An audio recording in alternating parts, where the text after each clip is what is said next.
Olá, meus queridos amigos, mandaram um vídeo para nós aqui do ateu Antônio Miranda e da arqueóloga Érica, onde eles abordam a figura de Jesus Cristo como sendo um mito, como sendo um plágio das mitologias egípcias.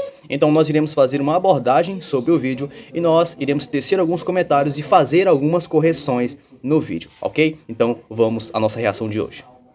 Pessoal, entre o mito de Jesus e Horus, né? E vi esse texto há poucos dias e achei interessante. Estava lendo sobre isso nas paredes do templo de Luxor, né?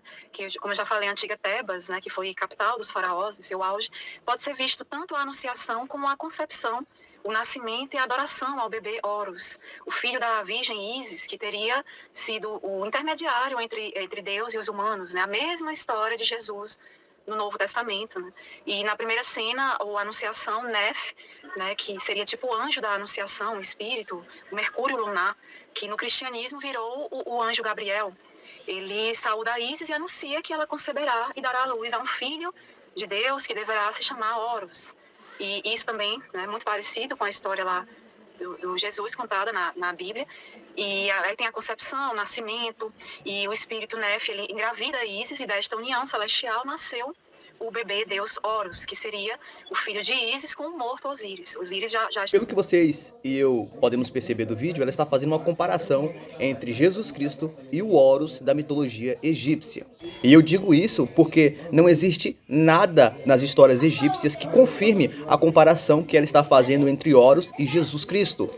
Não existe nada, nem na literatura egípcia, nem nos papiros mais antigos egípcios, que confirme essa história, que confirme esse tipo de comparação, que ela está tentando fazer uma conexão com Jesus. E do ponto de vista histórico, não se pode fazer tal afirmação.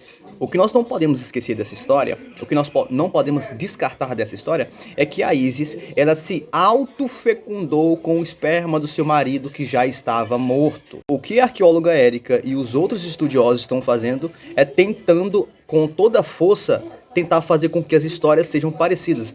E pelo que eu estou mostrando para vocês aqui, não é possível fazer, mesmo que de longe, uma semelhança de Horus com Jesus Cristo. Como a gente acabou de ver, é totalmente diferente as histórias. Eu repito para vocês que não tem como fazer qualquer tipo de comparação nesse sentido.